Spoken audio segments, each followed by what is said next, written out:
a former Buckingham Place spokesman and voice of the palace during a very public fallout, stated it was during that overseas tour royal officials lost this one and the feud could no longer be denied by the hierarchy. The Prince and Princess of Wales embarked on what would turn out to be their final royal engagement as a married couple in November of that year. The fierce tension between the pair was shown on their faces, and could it no longer be masked, their seething faces and the inability to make eye contact with another sealed the end of the love story. Meghan Markle baby, Harry concerned about the world child born into Prince Charles, goes to ballet to honor 70th birthday. The marriage of the century would officially be over just weeks after the trip, and news of their separation was announced by Prime Minister John Major in the House of Commons.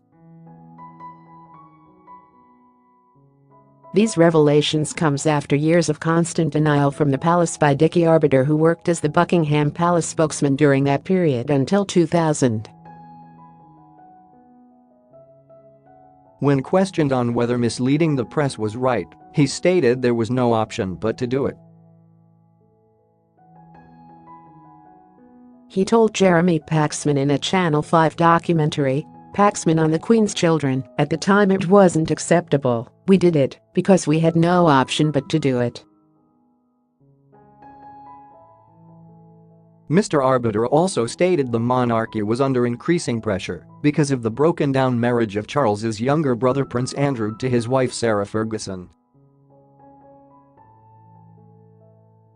He added, "We had two marriages going pear-shaped, because in 1992 you had the Princess Royal getting divorced, you had Fergie having her toes sucked in the south of France, whilst sunbathing topless by her financial advisor." The dour mood of the royal family was reflected in the Queen's Christmas speech, where she described the year as an Annus Horribilis, which translates as horrible year in Latin. Her Majesty said, "1992 is not a year on which I shall look back with undiluted pleasure." In the words of one of my more sympathetic correspondents, it has turned out to be an Annus Horribilis. Reports of trouble in the marriage had been rife before the official split in 1992 and subsequent divorce 4 years later in 1996. Those closest to the royal couple described their relationship as the worst match you could possibly have made.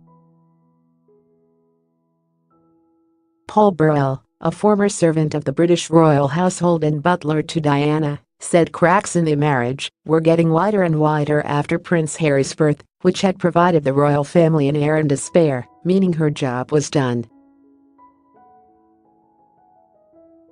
In the Channel 4 documentary Princess Diana's Wicked Stepmother, Mr. Burrell said, "I could see the cracks in the marriage between Charles and Diana getting wider and wider. Diana confided in me that on the night Harry was born, she cried herself to sleep."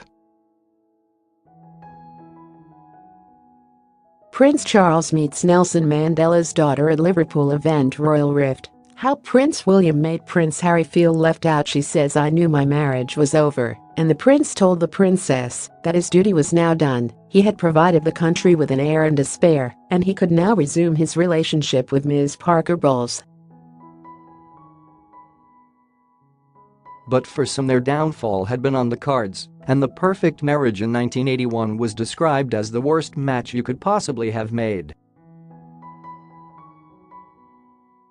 Royal biographer Penny Junor said, "She was just bitterly unhappy. She was disappointed in her marriage, as was Charles. It was a car crash from the very beginning."